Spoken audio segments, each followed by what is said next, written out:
个东西，然后它属于某一位男嘉宾，那下一次你们可能会1对1的有一次约会，你跟周易有一个互选，他选了你的东西，你选了他的东西，所以你可以做一个决定，你下周想要跟他单独约会，还是想要 double dating？ I'll go for double。刚刚跟你互选的就是 Jonathan， 除了他以外，你可以选择另外一个女生或男生，可以你们去4个人 double dating。Crystal 吧，还有你2个人一起吧。好，那明天你们将是4个人约会。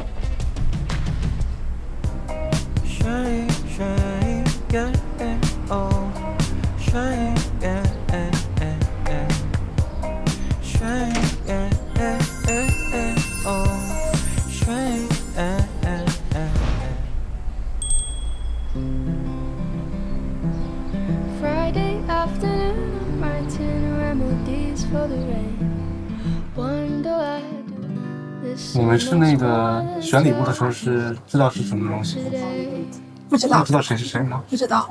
你知道吗？不太知道。哎，对啊，我觉得你们男生的东西都很难猜。我特意选了一个比较能代表我的东西。但是我好几个人戴眼镜。也是，其实。因为他对，因为他看到了别人戴眼镜。因为我在你面前我都没有戴过。对。其实我戴眼镜跟我风格其实蛮像。你们觉得我们女生拿的东西好猜吗？我就想好奇那个心情到底是谁这么生气。我是给我自己叠的。哦，对，人家我是自己。不好意思。对，我家还摆了好几个那种星星品。哦。因为疫情的时候就没办法回家嘛。然后就是想回家。也没有，就比较低谷的时候，我会叠星星，一边把情绪折到星星里面。对，然后你就放。去年的烦恼还蛮多的啊，那个不是，那个是几年前的。哦，我这几年没有叠，因为很开心，所以我就在一些手工里面我就挑了那个。哦，所以你们当时选的时候有猜到哪些是对标某一个女生吗？也猜不太出来。你们也猜不到是吧？根本猜不到。因为我是最后一个选的，所以我是没得选。有点不。然后那就是缘分。对，因为他是第一个选的。对，我觉得看那个小你也你是男生第一个选的，所以你俩一个是最后一个选，一个第一个选。但选的都是一样的。是的，蛮有缘分。对啊。哎，你们平常喝茶是吧？这种茶比较少喝。对，我感觉家里广东那边应该喝茶应该蛮多的。对，就是这么传统的，我就比较少遇见。我通常有喝的话都是喝早茶。早茶算茶吗？一般。还算简单的茶。对，我天天反正都要喝茶。哦，是吗？对，我特别喜欢喝茶。你就是喝这种？我就是喝绿茶，就是因为我们家那边黄山毛峰啊什么的，就是那种野的绿茶，神清气爽，每天必须来点，真的。所以就把那个每天写作业的时候，那个茶叶真的。就相比于咖啡，我更喜欢茶叶。我也是。喝咖啡有点头晕。我也是。共鸣。老师好。老师好。你好。欢迎到我们那个Vacancy House。你们聊得怎么了？我们今天我从对茶还蛮感兴趣的，就是没有相关的知识，也没有这种没有深刻了解过。就是有什么喝什么。对呀，我们中国人其实一路就喝茶，但是茶文化有很多这个深奥这个哲学。什么叫茶文化？就是我们用4个字来代表茶文化：和、静、清、寂。和就是harmony的这个宇宙。这个资源还有朋友一起合了，然后静就是你朋友到你这个家，你那个要煮茶给他，这是一个静的啊。清就是看茶，茶就是非常这个泡茶的时候，那个心要清，看茶也有清。静就是那个时候想一想，今天做过什么，那个 meditation 这个方法，也就是茶道了。OK， 今天我做一个乌龙茶，你试试闻一下。茶一定有，我先闻一下这个茶是香从哪个地方呢？果香味。这个茶是自然的香的，我就是叫它奶香，一点点奶味，有奶味，对奶味，还有一点点coconut 椰子啊这个味道。现在就是准备可以奉茶了，然后先给我这个主人家这个 Crystal， 谢谢。这个是礼，这是礼仪了，我们双手递，双手奉茶，你们要双手接茶。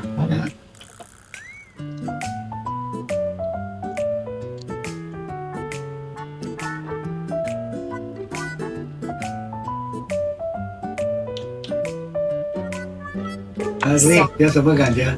很香，很甜，很甜，很香啊！我给你介绍一个 secret 哈，一个秘密，有没有感觉一个好茶？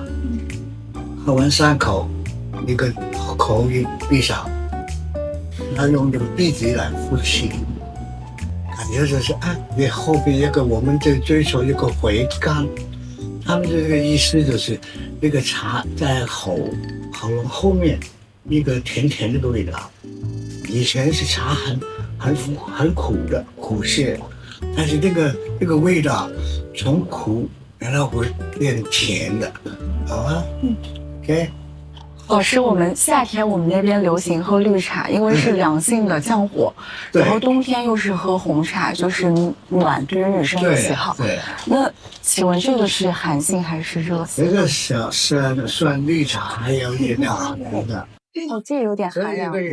很多人问我，什么是最好的茶？这个就可以夏天喝。什么是最好的茶？他说呢，最好的茶就是你最喜欢的茶就是。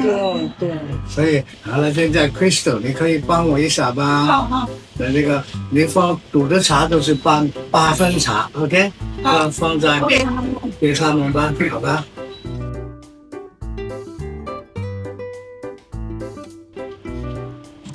好了，刚刚的立主这个手势，就是这样写的。那个知道这个历史吗？以前乾隆皇帝很喜欢江南的嘛，但是很多随从18年去餐厅吃饭了，谁知道哪一个是我们人呢？所以这个手势就是以前是这两个就是像跪着。就跪在那个皇帝，我们这8年就是跟皇帝了，但是现在我们就是简单就是这样，但是同杯的可以一个手语的，而且两只手指比较有灵嘛。好了，现在 OK 了。刚刚有客人找你，你可以先过去一下。好的，好的 ，OK， 好的，谢谢，谢谢。感觉不够喝呀。我刚刚特别渴，回去吧，不要让别人激动太久。就让小屋的人等我们太久是吧？在干嘛呢？对啊。行。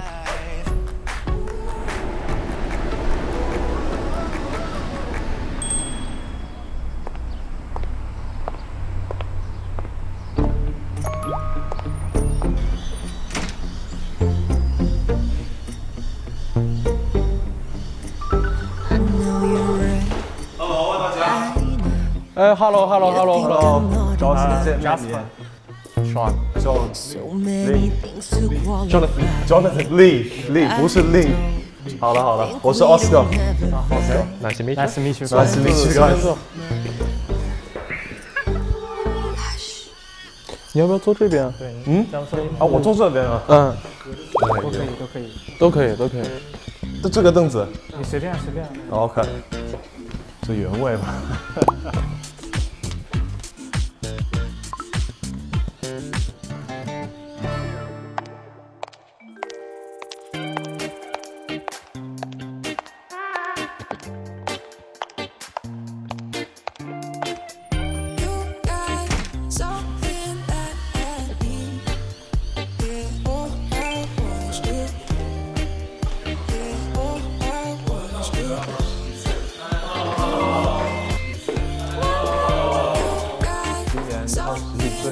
Hello， 第一次见面，我叫 Molly。 OK， Hello。我叫 Jonathan。你叫 Johnson。 Jonathan。 Johnson。啊 ，Hello。你叫什么？Lee。OK。 Sean。 Sean。Oscar。 Oscar。我叫 Jasper。大家好。坐哪里比较合适？坐随便。随便吗？对。好像也只有这里空着。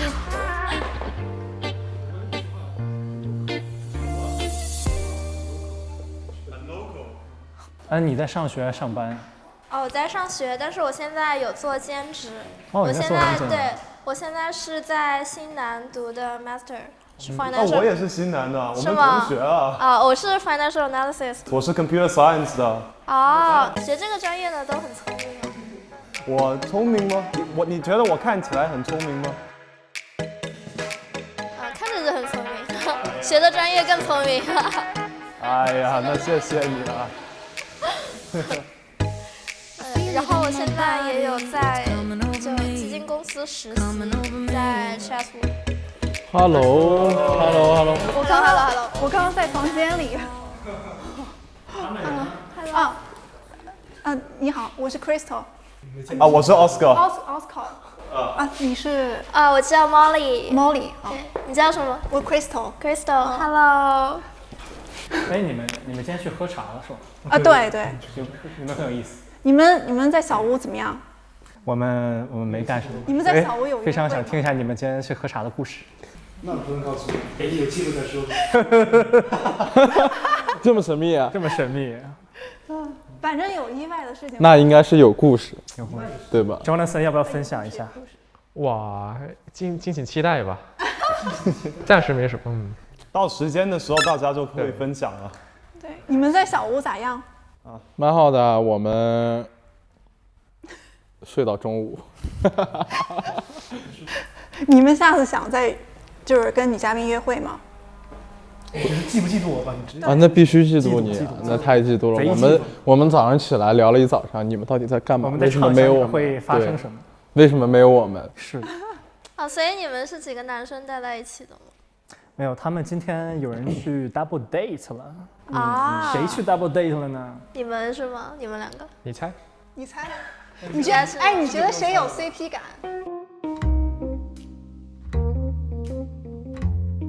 你都很自然的坐他旁边了。这儿比较有位置。一会儿再来人看一看。Oscar， 你有对于女生的，就是你心仪的女生的 expectation 吗？不是，你问我这么难的问题干嘛？这不是很难吗？我们上回聊的都是这些。What's your type？ 哎呀，我都没有准备这个答案。你有感兴趣的类型吗？有啊，当然。会是怎么样的呢？就是你比较感兴趣的男生。我喜欢温柔一点的吧，细致一点，比较绅士一点。这边都温柔，是吗？那你觉得谁最温柔？那必须是他呀，是不是？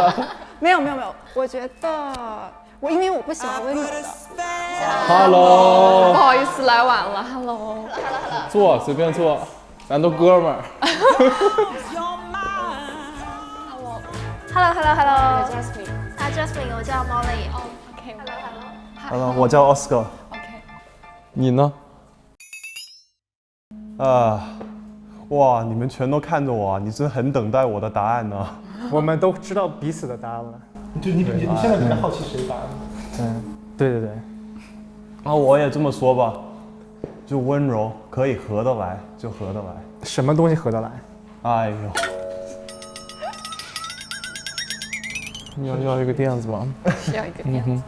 这个问题我真的没有想过，但是如果喜欢的话，可能就比较看心里面我就知道。OK， 比较看感觉，就是属于那种第一眼见到就知道有没有。其实这感觉我不能用单词来讲的，只能在心里面感受。对的话，就是当你知道了，你就知道了。如果我知道，我就知道；如果我不知道的话，那继续等待。那你是相信一见钟情还是日久生情呢？这什么意思啊？一见钟情，或者是日久生情。Love at first sight。哦，哇哦，这个。哦 ，Hello。来晚。你叫？我叫 Molly。你叫什么？哦，我叫 Zoe。Zoe， 好了。我叫 Oscar。哦，你好。你好。Zoe。哎。上午去干嘛了呀？你们？喝点茶吧。哦，茶好喝吗？好喝。什么茶？乌龙茶。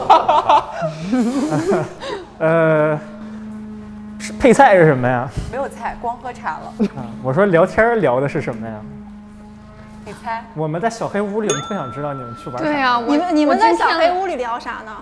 就聊你们干啥呀？有没有聊就是喜欢的那个去了，你们却没去？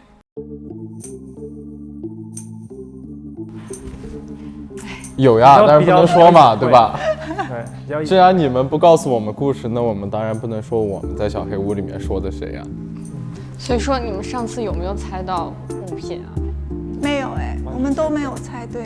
哎，对，那你们是不是想要 match 本来想要 match 的人去喝茶？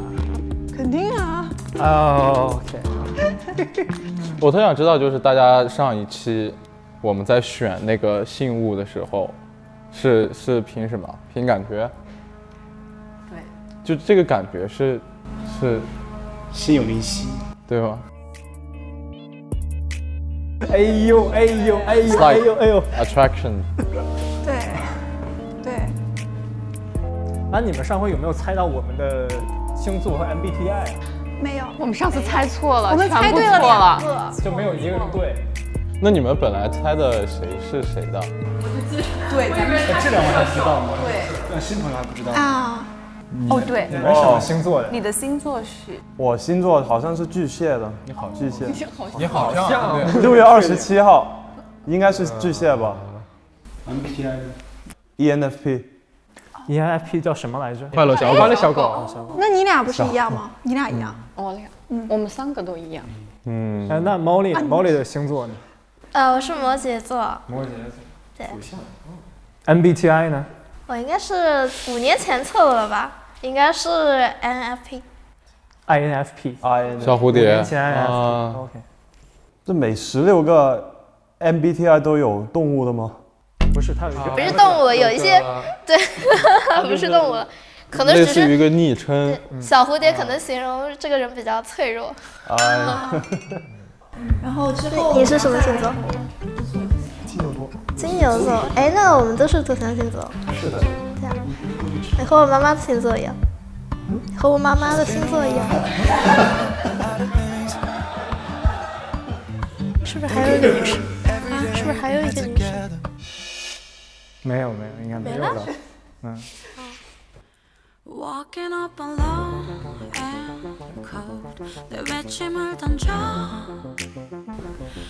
可是有5个男生哎。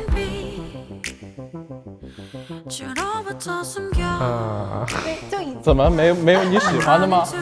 不是，只有5个男生。不是，我说已经有5个男生了，但是不是少了一个女生？是，还有一个是谁啊？对啊。不一定是正好。就是可能有男生会落单。哦，好刺激啊！也有可能啊。也有可能2个男生。啊，对，也有可能一个女生发了单了。对。所以你有看上哪一个男生吗？这应该有点早吧？有没有你喜欢的类型，就是长相这方面的？长相吗？我觉得都长得很帅，有点挑不过来了。哎，一个人可以占几个名额？那可以选择1个、2个、3个都行。啊，那这5个男人不够。那还是选一个吧。所以他说少一个人，再来一个男的。我说是来一个女生，好吧？你有任何的 beauty standard 吗？没有吧，没有了。就身高、脸型。如果在合适的标准上的，当然好看一点就更好一点，但是不能太帅，太帅我会紧张。哎呦，对，你看谁紧张？啊，没有，现在已经缩在角落里了。所以这5个男生来说，有太帅的吗？你不要这么说，你就说这5个人里面，你觉得谁比较温柔？有没有有没有你喜欢的男明星是谁啊？单从长相啊，不是说任何黄渤其他的。这谁来的？孙红雷。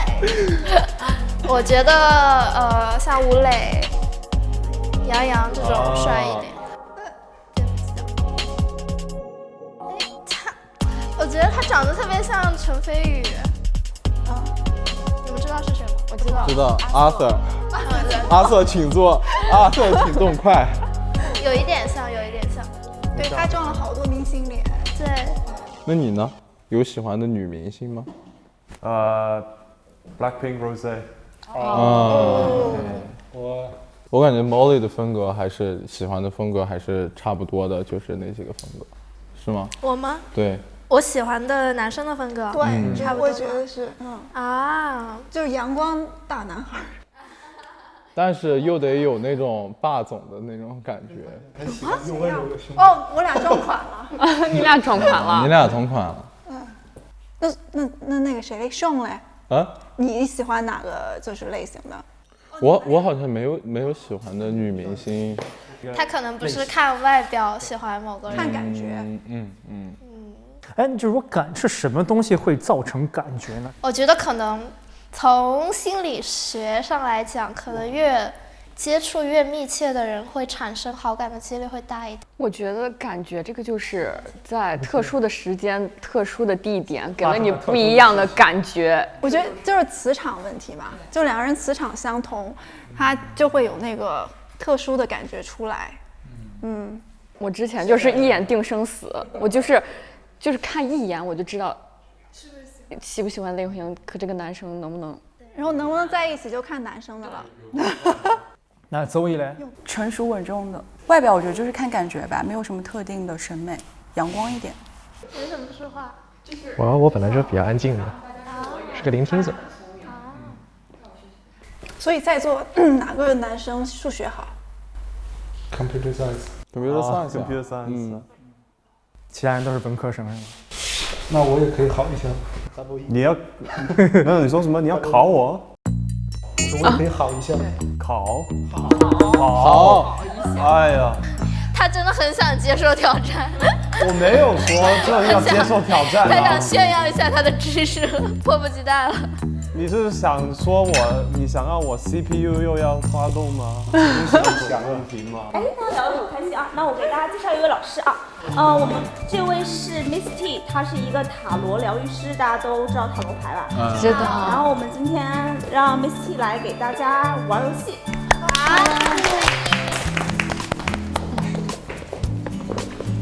大家有玩过塔罗牌或是算过塔罗牌吗？有。这个叫做欧卡，然后它是一个常常被拿来做像是小团体互动或是公司团建，让大家去说出自己的看法跟想法的一个卡。所以等一下呢，就是会邀请大家先抽这个图片的部分，然后我们会有一些问题。那当然就是大家先抽完卡之后，我才会说问题是什么。那你们就按照你们的卡，然后你的解读去回答这个问题。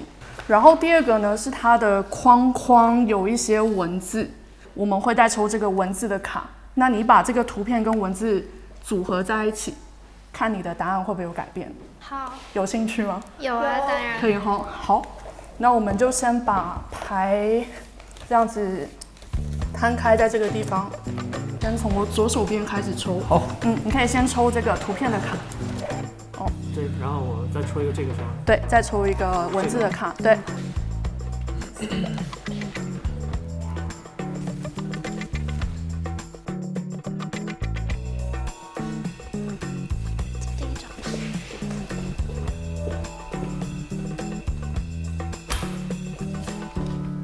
好，那我们的第一个问题呢，就是你对于下一段感情的期待是什么？请用你的卡回答这个问题。是要和卡片有联系吗？对。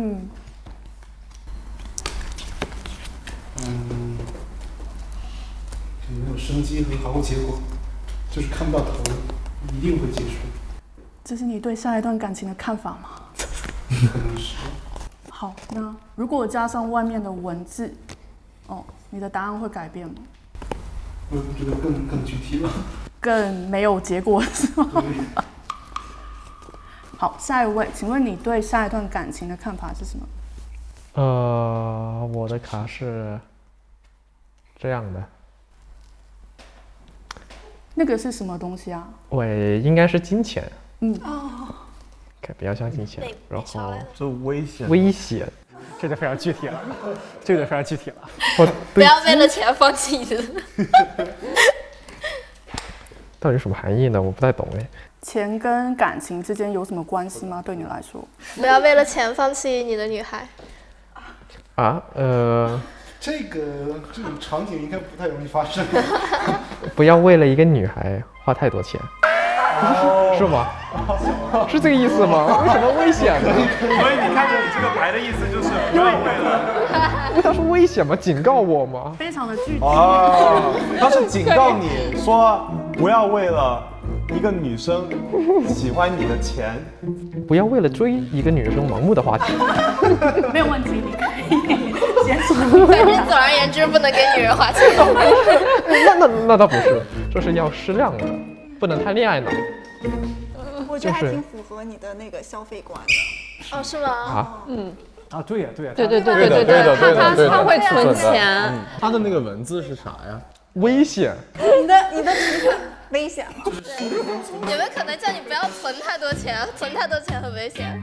可能会被人偷多给你的女朋友花一点，这个意思。破财消灾。也有可能，非常合理。那我们就看下一位分享。我的是这样子的。OK。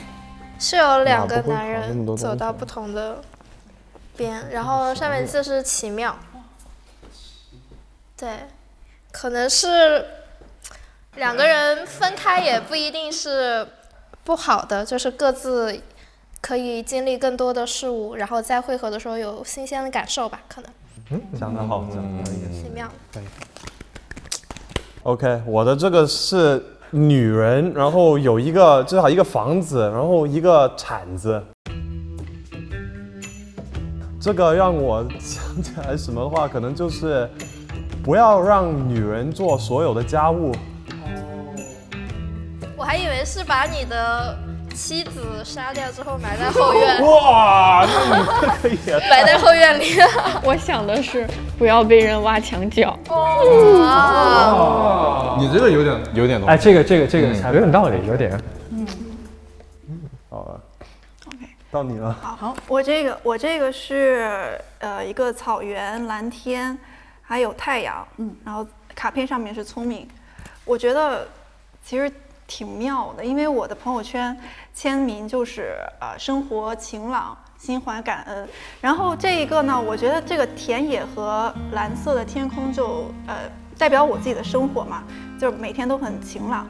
但是它来了一个太阳，我觉得就是我未来的那个对象，对，它就是让我的生活充满阳光，然后就是有一种锦上添花的样子，所以还挺期待的。也是个聪明的人，对，可以懂得我的内心的人，太棒了，太棒了！谢谢你的分享。好，下一位。我这个牌有一点点诙谐，对，是一个小丑。那字是什么？母亲。母亲。这个小丑让我联想到，就是在下一段感情里面，不要做独角戏的小丑。这么悲伤吗？我以为是你遇到一个妈宝男，然后就变成小丑，对吧？对，有理有理。有。你是这个母亲。对。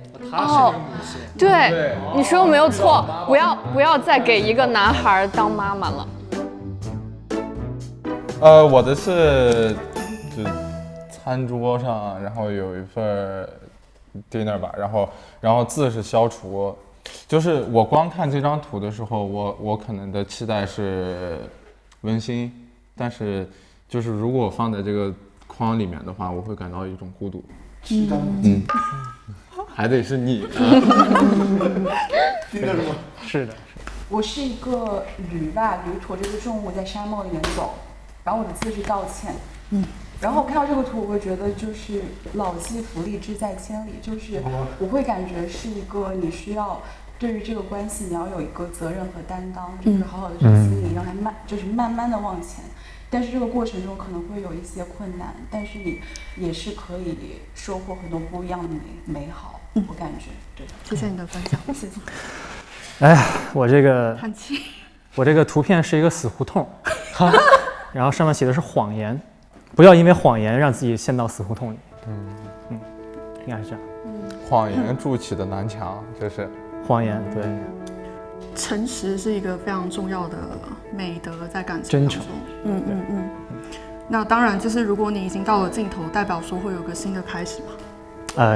对，因为我们还有下一个问题。好的。OK， 那下一个问题是什么，老师？这次从这边开始，先抽第一张，再抽第二张。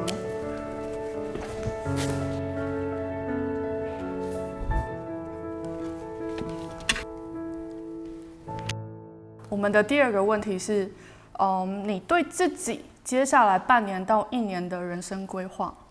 好，那我们这一次就从这边开始。OK，我拿的这个图是一个人在看一个画，欣赏一幅画，字是尴尬。俗话说得好，人在尴尬的时候就会显得很忙，所以他在看一幅画。跟我未来的1到2年的规划有什么关系呢？我现在就很尴尬，我不知道他跟我未来有什么关系。然后他在看一幅画，我觉得是更多让我在未来1、2年呢不要太活得太尴尬，多注重一下路上的风景。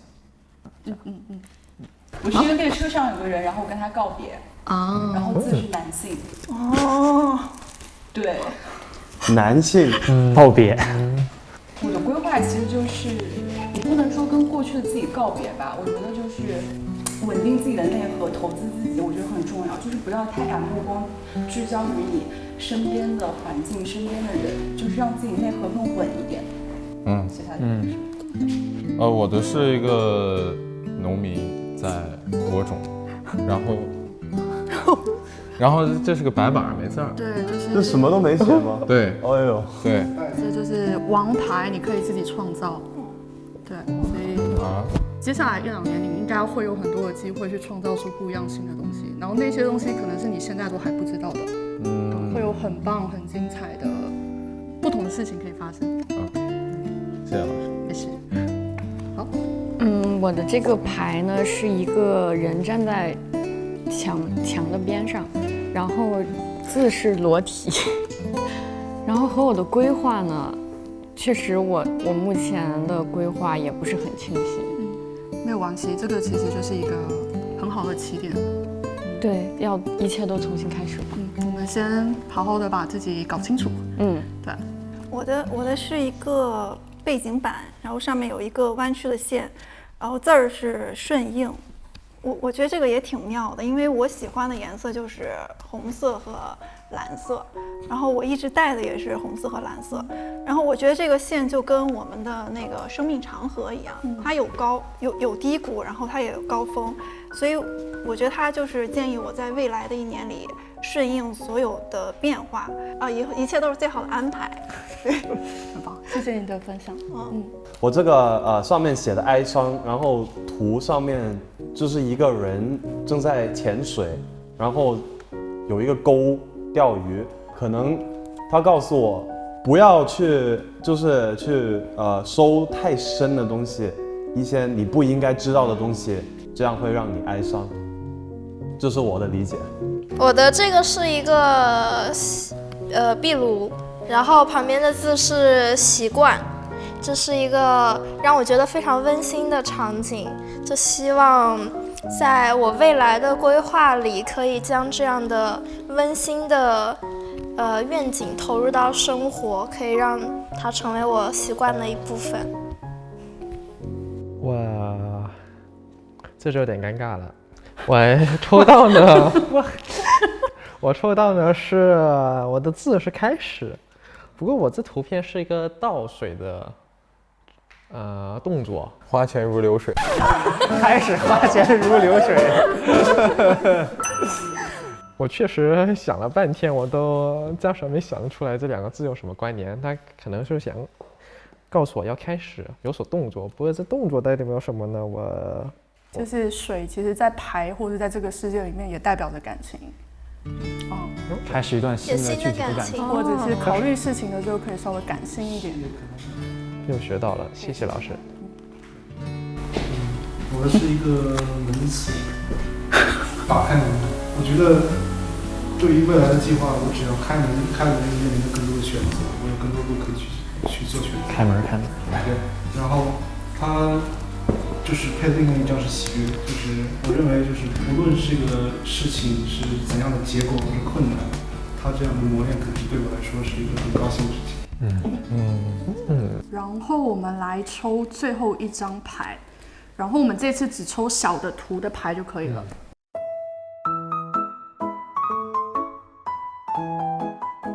最后一个问题就是大家也都相处这些天，对彼此也有一些了解。那现在你手上这张卡呢，就是你送给在场某一个人的礼物。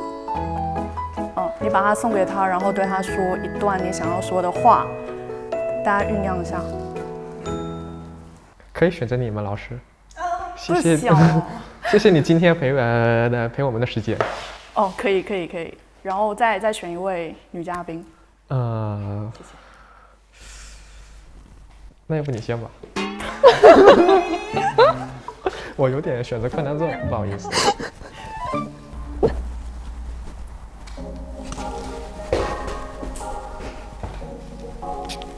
怎么都愣住了？太难了。完了。要看一下。我觉得。要分道扬镳了。什么？它是一条左转。你说的什么？我说前面到路口左转。这有什么含义吗？就是可能它是一个属于一个胡同的状态，就是我们从一个更广的地方走向一个。同一个地方是吗？到更细一点的胡同啊，更接近一点的小道。你有什么话想要回应他吗？就是谢谢，然后就是非常感谢把这张牌送给我，然后就是这个牌我感觉是就是遇到死胡同了，然后别怕，然后会有人来陪我。好，我这个图片是有4个人，然后我觉得这应该是我，就这4个人就代表我们第一期见到的4位男嘉宾嘛，然后这个就是在后面默默观察的我，然后我想送给 Sean，因为他比较就是怎么讲，就是我见到他第一眼，我觉得特别似曾相识。而且就是很奇怪，我们第一期的时候其实没有分到我们俩1对1，就我跟其他男生都1对1过，所以我就这次想把这个送给他。那我也送你一张，就是我这一张是花和树。对，我是本来就想送给你的，对，然后我想说这张可能是让花成花，让树成树，我们不用太在意结果，主要是过程。我们把过程过好了，结果一定会好。你们都准备过了是吧？我觉得跟我这张牌还挺像的，这2个。下一位，那个花钱如流水。我没准备好，没想好。但我想好送给谁，但是这个卡片我就是有一点不知道要说什么。你直接给他吧，让他帮你说。OK。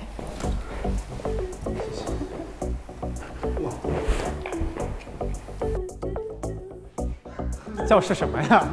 是什么嘛？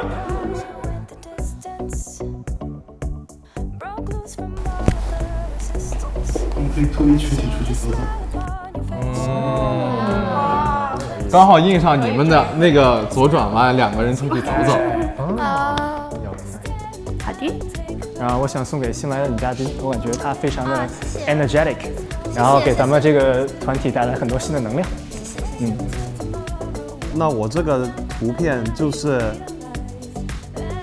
有2个人在喝酒吧，可能就是这2个人也有一些共同的经历。我这里想到哪一个女嘉宾有就是共同的事情，就是可能就 Molly 吧。我们都是新的嘉宾，我们都是来的。对，也是同一个学校，我们同学，就是我们这学校带给我们这些 stress 一些辛苦。谢谢，虽然我没有你那么辛苦，谢谢，漂亮。你没有辛苦吗？肯定没有 CS 哥辛苦了。OK。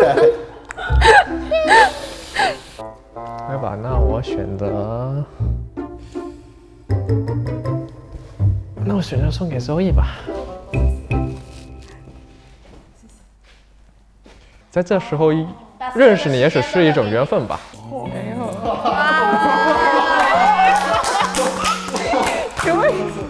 哎呀，这个茶到底是你们他不跟我们说他喝茶是发生了什么？对 ，own story。我这个是一个男孩和一个女孩一起跑步，就是一种并肩同行、同频共振的感觉。然后这个其实也是我理想中的感情状态，就是我们2个人非常的独立，但是我们可以一起更好的前进，就是我们可以既保持独立的同时又可以依赖，就是彼此在身边，然后一起进步，我觉得是非常重要的。然后我也送给陈思。谢谢。是不是？只有我们2个了吗？这个希望你可以像。你是想把我绑起来吗？搞什么啊？就是中间有个结嘛，在无序中找到你的秩序吧，可以在你的混乱的复杂的血液中可以找到一个比较笔直的路径。谢谢。谢谢。加油！还有，谢谢。谢谢。多多指教，循循善诱，可以吗？这是个老师的讲课。对，非常有智慧。他意思是说你很多文化。有很多文化。今天的活动就到这个地方，希望大家都有觉得好玩，然后有一点点觉得想法其实是可以被改变的，然后你看到的东西可能别人看到的是不一样的样子。那祝大家都能找到心动的另一半，谢谢。谢谢老师。好的。我们简单的来做一下预测，看一下新人入住了以后会不会对现有的小屋里的一些感情或者一些友情产生一些影响。我们也可以用塔罗牌来预测一下后面会不会有别的反转，是吧？综合我上次看的牌里面来说，就是我感觉就这群人里面火元素太多了。然后呢，就是接下来可能有冲突。对，我会觉得这女生会非常好看。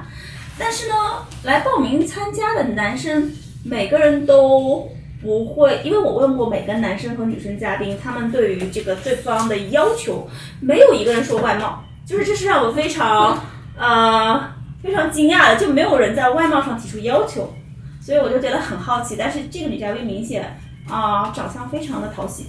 说到这个女嘉宾她好看，她确实很好看，但是她的好看是带有一些攻击性的。对，就比如比较顺义现在说解系，解系我们现在女嘉宾里没有解系的嘛，就是她填补了一个，对吧？其实我感觉对于大多数女嘉宾来说呢，对于她们是很欢迎这个新朋友，因为女生都爱看美女嘛，大部分女生都想看美女。那其实男生呢，他们会有一种暗流涌动，就是男生他们其实会雌竞吗？会，不是会雄竞吗？会，只是他们赶紧雄竞一下。大家都我看到小姐来了，对吧？男生那肯定我多想去看两眼，对不对？但是他们暗暗的较劲儿，就是这种暗暗的较劲儿，反而造成了节目当中的一种冲突。它是暗地里面的冲突。那对于这个女嘉宾来说，她会觉得有一些感觉，就感觉这些人很奇怪，就是你们也不跟我说话，也不主动对我，然后你们就，她会觉得是不是大家对我有意见？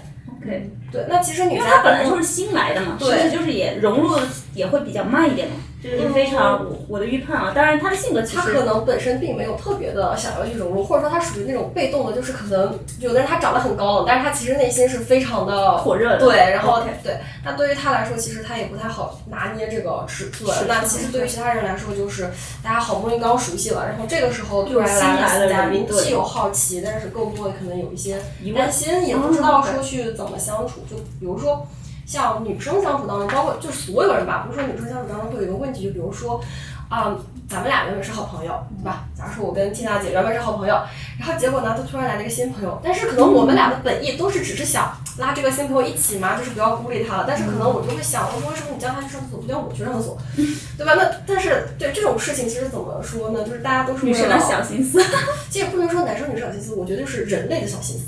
但你说他是真的有恶意吗？他不是，他只是说彼此对于这种感情的表达。这种拧巴，造成。那我们来说一下解析啊。现在我们从男嘉宾的角度，你觉得现有的和将来的男嘉宾他们会喜欢姐姐吗？因为现在我周围的姐弟恋的现象也非常越来越多了，就是尤其是这几年，我不知道发生了什么，不知道是不是样本的问题，然后 sample 的问题，是 sample 的问题是吗？那可能是我周围的情况还跟大家不一样。那你们觉得这些男嘉宾里会喜欢姐姐的吗？有的，我觉得会。有啊，至少有2位，至少。甚至来说，大部分都喜欢。OK。不要忘记一个非常重要的点，就是在于他好看，他好看，对。不是这一位女嘉宾，其他女生也很好看嘛。对，但是只是说在这个点上面来说，尤其在更有利一些是吧？在求偶方面。对，所以我们不能完全把它归结于就是说喜好这个方向的东西。关键还有一个问题就是这个女性的这个。就是之前我看他那个时候，感觉到他的那个性格其实蛮讨男性喜欢的，就是相当于我们基本上比较喜欢得到一种状态是有问有答。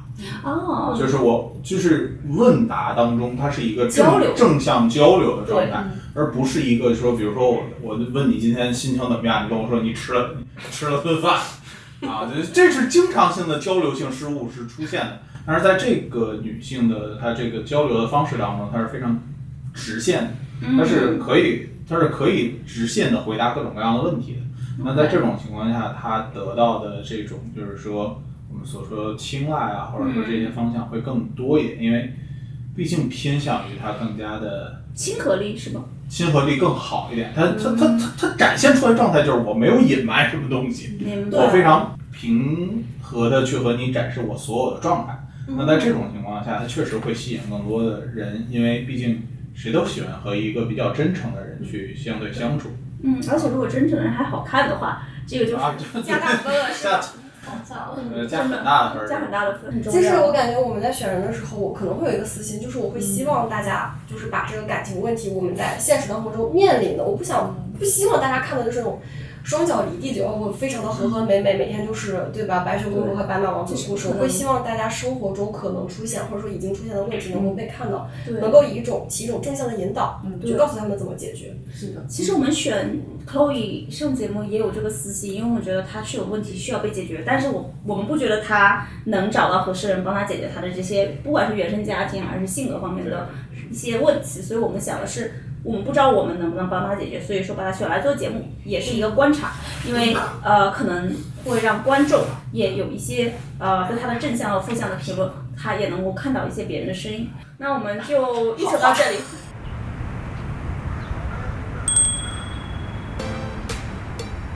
这里有4张纸，你们在纸上写一个想要继续了解的男生，就是想要跟他有约会的一个男生的名字，然后你们只有5分钟的时间，你不要管别人写什么，你们按照自己想选择的人去写。如果5分钟内你没有看到名字，就说明你弃权了，说明你不要约会。好，我给你们时间，让你们自己想一想，可以讨论也可以不用讨论。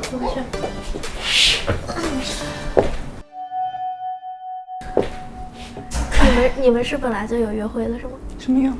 就是我们之前就有约会。咱俩不是约过。那你们选你们的2个男生吗？还是换一下？就直觉吧。那我就先选吧。对啊。你们先选吧，然后我再选个别的。不是每个人不能告诉对，就是你就选 OK， 你选你喜欢谁，你选谁就 OK 了，你不用你去在意我们会选谁。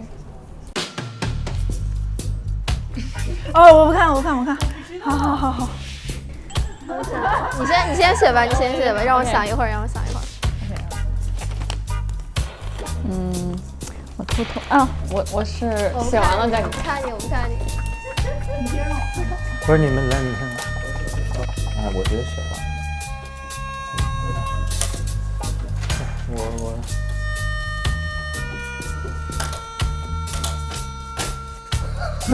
哎，你刚刚没有写是什么意思啊？弃权。哦。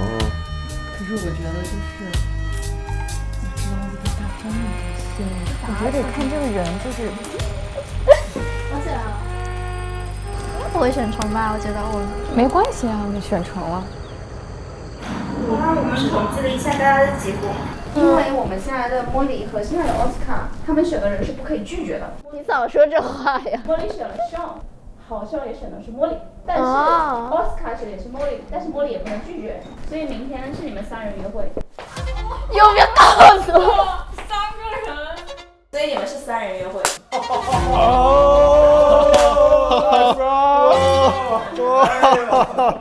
啊！好，然后来，其他人选择好吗？因为我想了很久，我觉得选这个比较合适一点。你是喜欢莫莉吗？因为我觉得一个是老乡啊。对，我也差不多，就是我跟他就是同学嘛，我想跟他聊一下学习情况怎么样。聊学习啊？啊，你怎么了？你有意见吗？没有。哇塞，针锋相对了，现在开始，我感觉到了是敌意。今天让大家来选择明天约会的对象的时候，你并没有写 Zoe 是一个名字，能不能分享一下为什么是空白？主要是我目前暂时还没有一个女生让我就还在观察吧，多多少少需要熟悉，但是还是有点陌生，不太了解。有点陌生。那你因为其他女生的交流中，你有没有会觉得哪一个女生的理想型会是你这一款？有的。有的，那是哪位女生？哪位啊？